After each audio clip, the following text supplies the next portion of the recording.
Hi, this is the second session on disruptive innovation, which will hopefully make novices experts in a few sessions. So in this session, I'm going to talk about Citibank, where I led a disruptive innovation effort way back in 1985, when probably many of you who might hear this video were not even born. Now, I'd like to take a brief recap of session one, which covered why learn disruptive innovation and why from me. What is disruptive innovation and why is disruptive innovation important? Who should learn disruptive innovation and how? So if these things interest you, then please see session one. So I will move on to some questions and answers from session one. So actually, I got only one person who I think is Jamaican, and his name is Mwando Denny. And he is based, I think, in New York and works for the New York Transit Authority as a project manager. So he seems to like my sessions and sent me a question on the first session saying that he was trying to make a list of items based on what I had said, like what would be the first principles of disruptive innovation. And his list was that you had to have a BHAG, a big, hairy, audacious goal. Then you would create some key concepts and the context of the model. And then you would create the straw man. And his question was, what next? So I actually, from my experience, this disruptive innovation is not really a linear process. So I could give you a list, I could give you a lot of theory, but I think a better way would be to try and learn with stories. So in this session, I'm going to tell you the story of cash management in Citibank in 1985. So let me tell you about 1985 and how the person who was the CEO of Citibank in India at that time, a person called Victor Menezes, how he actually created an enabling ecosystem for disruptive innovation. And how, so one of the things which is very important for disruptive innovation to flourish is you need an enabling ecosystem. So in 1985, I was 28 years old. I had joined Citibank 3 years earlier, and I had gone for training and then worked in a couple of operations jobs. So I was assistant manager with Citibank at that time in 1985.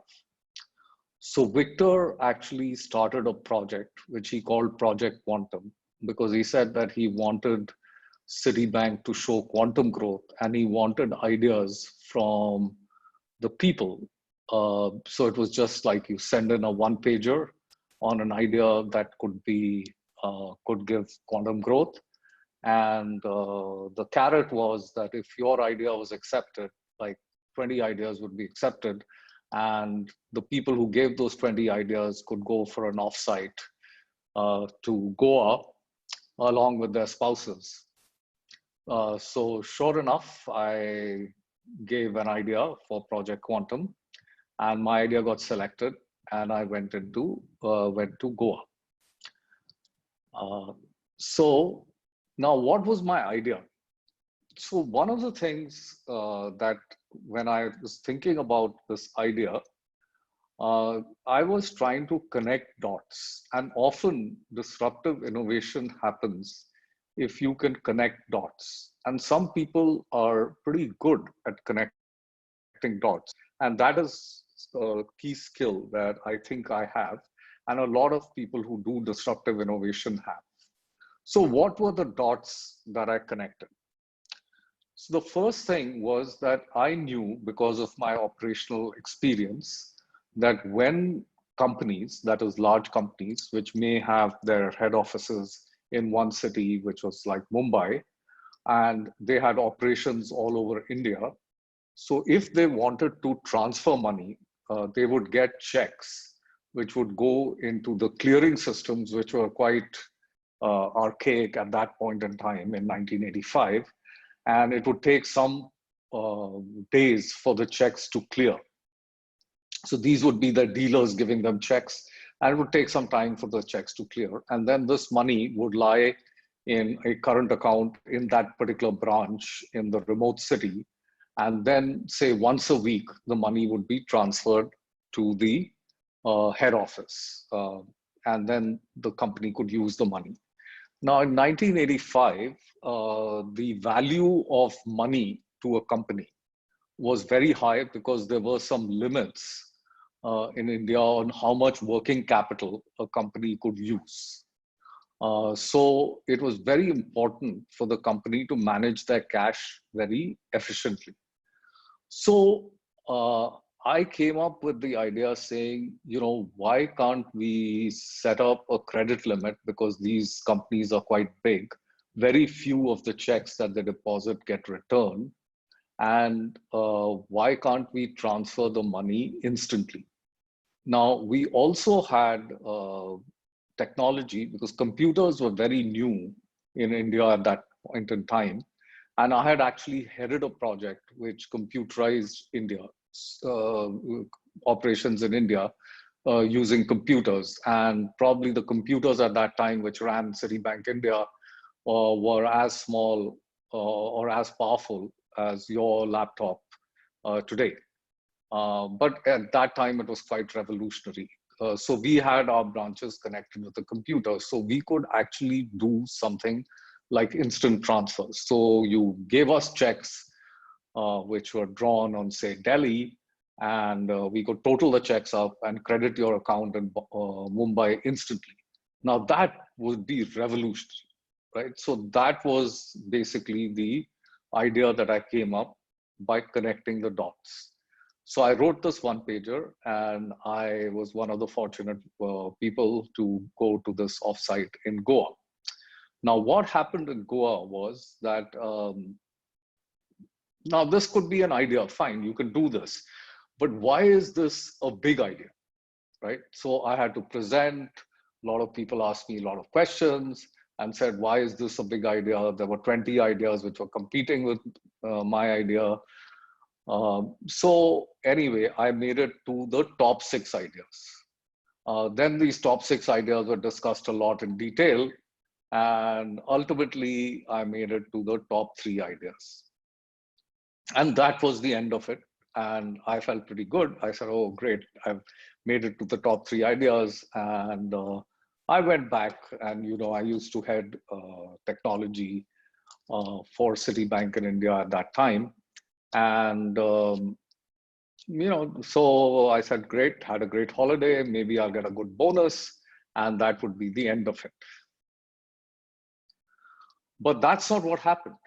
So what happened was suddenly, so about 10 days after I came back from Goa, I was told that, we found someone else to run technology. So you bring him up the curve, and then you have a special project. So I had no job, I had the special project.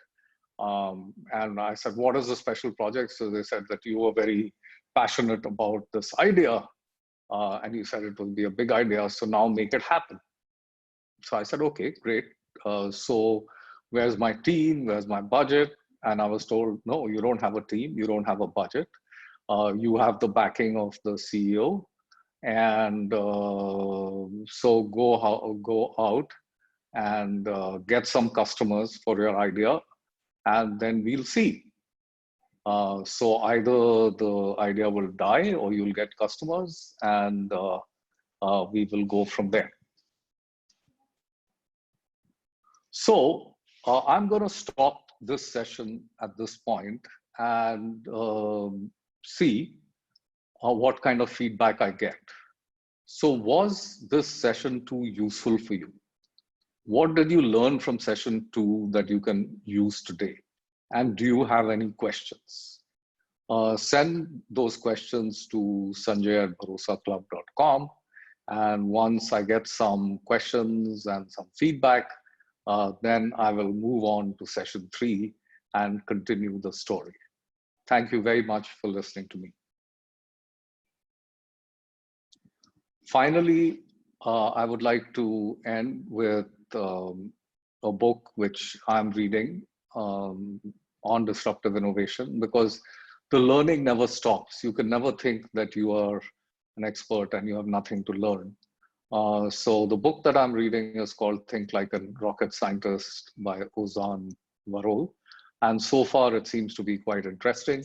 So if you are really interested in disruptive innovation, you may want to get a copy of this book and learn from it as well.